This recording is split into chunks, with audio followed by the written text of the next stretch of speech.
DOZHATOLDYA.COM. I keep my boys humble. Like, my boys have never had a pair of Jordans. You know, my boys don't do all that internet fly shit.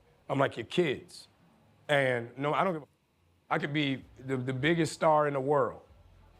Do not let me catch you being stupid. Do not. And my oldest gets it. My 15-year-old, he tells the other ones, he's like, yo, don't make dad mad. Because once you get one that's right, he gonna straighten the other ones out. So it's just that thing of, in the past 20 years, we've been living through the death of the American male. They have literally killed masculinity in our homes and our communities, for one reason or another. But I raised my boys to be young men. And however you feel about that, you feel about that. Right. But my boys will always be respectful.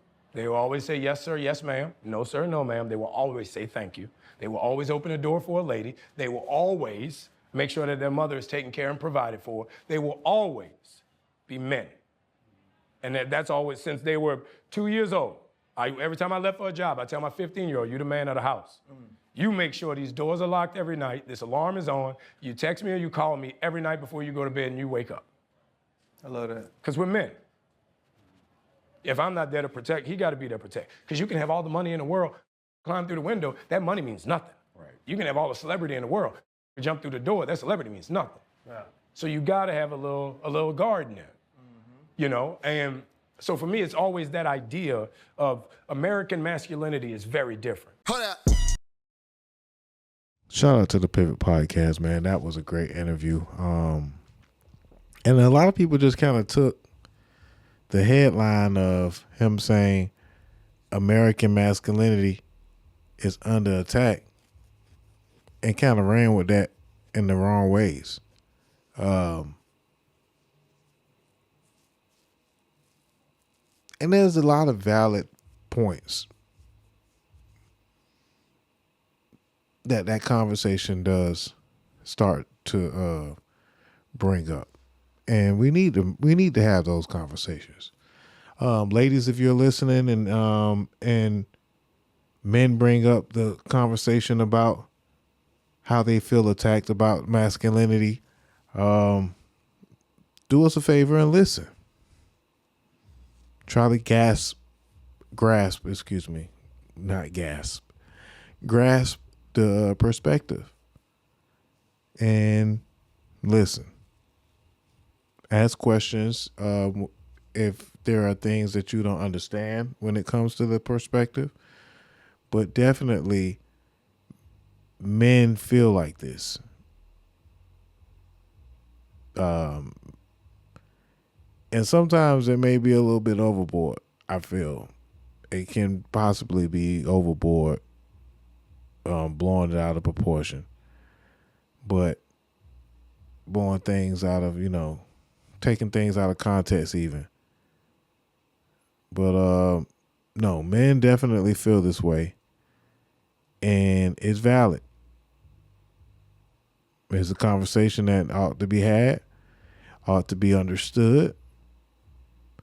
And we ought to have come to an understanding and hopefully seek solutions and what we can do to make men not feel like masculinity is under attack in America. And I think that this is the reason that we have the president that we have. It's because men feel overall that things were getting a little too out of hand.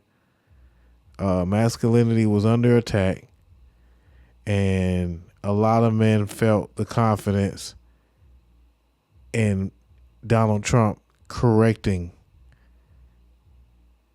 a lot of those issues for the men that disagreed with the direction that the country was headed in. And that is just, I can't say a fact, but that's just an observation that I've picked up through conversation, through deduction. A lot of men feel the effects of masculinity in America being under siege, if you will. And the outcome was Donald Trump. Crazy, right? So that's why having that conversation is important. That's actually why having that conversation is important. Before we get up out of here, every time we try to talk about Donald Trump or anything politics related, we kind of just blank out and kind of just move on. I know I already kind of have a boring ass voice, boring ass everything, so I don't want to drag y'all along, but I try to be informative and I try to give equal opportunity and equal perspective on each topic. So we're going to kind of try to tackle some of these topics and also talk about Don Richards before we get up out of here. I hope you guys are, enjoying yourselves thus far. Again, make sure that you like and subscribe to the channel if you are still watching, if you gotten to this part of the show. Or, again, you can always listen on the Mixler app. We have clips available on the Facebook, Instagram, but most of it is going to be on the Mixler app and on the YouTube. So if you miss any part of the show, go to the YouTube channel. Make sure you like and subscribe so we know that you care. Somebody loves us. Word PND, and Drake. In addition to more tariff hikes But let's on watch China, another. he plans to levy 25%. But let's watch some educational clips, if you will. Have a little bit of Trump talk, and then we'll talk about Don Richards, and we'll get up out of here in about 20 minutes or so.